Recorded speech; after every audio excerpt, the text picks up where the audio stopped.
I mean, what's going on in the huddle at that point? Yeah, I mean, I think that fourth quarter, kind of those circumstances, has kind of been the epitome of our season, and we did not blink. I mean, the guys in the huddle were so confident. Foles was so confident. Everyone was so calm that, I mean, we've been in that situation so many times together, and no one flinched. And I mean, I think that's the mark of a good team.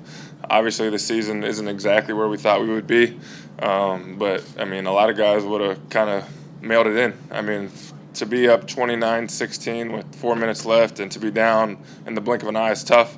But guys didn't blink. Guys stay together, and I mean, that's the mark of this team. We're always going to stick together. We truly care and love one another. I think you guys can see that each and time you interact with the guys in the locker room. It's not an individual game for us by any means. Guys just want to play to the best of their abilities, so that for each other. And I think that's the mark of a great team. Zach, what happened when Nick came back in the huddle after getting knocked out? Yeah, I mean, obviously the place went crazy, but we just wanted to make sure he was good. And I think the way he jogged off the field, everyone thought he was going to be good. Sat out of play and came back and led us down the field like he seems to do. I mean, he played out of his mind to set the franchise record for passing yards. Incredible. He's just an unbelievable player, unbelievable person. He's so calm. His demeanor is so calm, and he's a really good player. What was the third down call to you? It was just kind of the scissors corner route that we always have post by number one. I had a corner. Darren was to the flat. I had been taking a lot of inside releases against him, so I kind of sold the inside release, kind of threw him inside, and I think he kind of ran into the linebacker. I think he tried to – something happened where my feet got tangled up, and so I was kind of off balance, and Nick just kind of laid the ball out there, allowed me to run under it, and I was able to stay in bounds and make the play, and I tried to get out of bounds in that situation. As far as who chasing this record, what does that mean? I don't think I've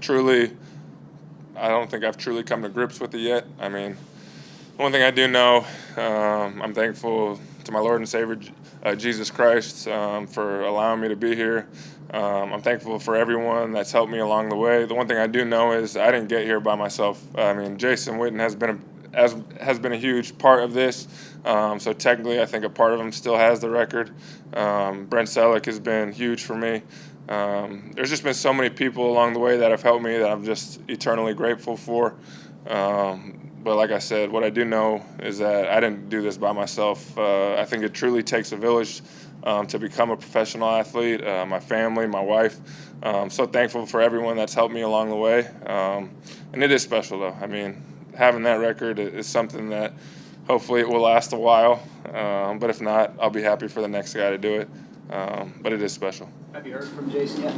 I haven't really checked my phone yet. So I don't know. You were involved throughout the game, offensively, especially early on. Was that part of the game plan? Was that something you saw that you could take advantage of some matchups out? They're a big zone team. They're a big zone defense, and finding zones is kind of something that I take a lot of pride in. But, I mean, they're a really good defense. That front four, those front seven guys are really, really talented. Clowney, Watt, McKinnon, really talented players. We weren't able to run the ball probably as efficiently as we wanted to. We didn't run the ball great. Most of that was due to their talent and their front seven. So we kind of had to pass the ball more. And I'm just glad we won the game. That is the bottom line. To have that many targets and catches and to win the game feels really, really good. And that is what I love. The second touchdown, Zach, you got wide open. How much of that was the motion going the other way that kind of threw them off? I think the motion was a part of it. I think Alshon, being as big and physical as he is, the guy kind of ran into him. He didn't mean to pick him by any means. He just kind of ran into Alshon. The jet motion, I think, threw him off a little bit. But Nick just kind of lofted it out there. I thought I was going to get hit. When I saw no one was around me, I tried to make a play. And when you're that, I think when you see the goal line like that, I'm just always trying to make a play for the team. Guys blocked their butt off downfield, and I was just happy we scored.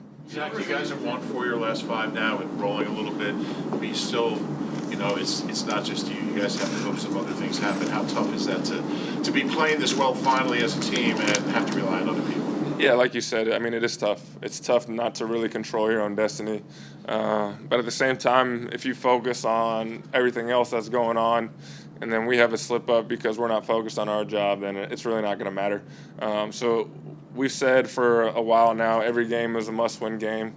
That's the way we've approached these past 5 games. I mean, we were 4-6 at one point after the Saints when we just got smacked down there, and no one quit.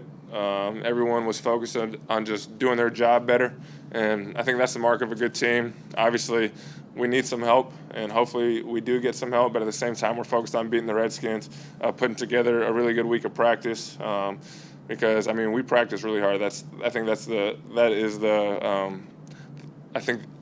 hallmark of this team, the way we practice each and every week, and hopefully, I mean, we just need to go there and win. We can't look at it if the Bears win, or if the Vikings win, or if the Seahawks lose twice. We just got to focus on being the best team we can next week against the Redskins, against another really talented front, and that defense is extremely talented. What is it about Nick that makes the team rally around him? He's extremely calm. He's always exuding positivity. It's hard to talk well about one guy and then it seems the comments are going to come off as demeaning another, so I don't want to do that by any means. I just want to solely focus on Nick. He's playing at an extremely high level. We love playing for him because he's always exuding that positivity, and guys love playing for him. I mean, he's always going to give us a chance on those jump balls, those 50-50 balls, and I think he just ultimately trusts us to make plays, and he's done that for years here, and he's a really talented quarterback. Last question. What have you noticed out of him during the week, on the sidelines, that kind of thing? I mean, he is the first guy helping out Nick. What he sees in the game plan, he's there early, trying to help those guys out, trying to help, I think, just with the game plan. So he's still in that same role where he's getting there extremely early, staying late, helping those guys out any way he can. And I think that's the mark of a leader. No matter what's going on individually, he's always focused on the team, and I think that's why guys respect him so much. I mean, he's been through a ton of adversity, but at the same time, everyone knows he's the leader of this team. He's a franchise, and when and if he gets back this year, I can't wait to play with him. But at the same time, Nick is playing extremely well, and we're pumped to have both of them. Exactly. Answers that. Last question. Yep. Go ahead. All right.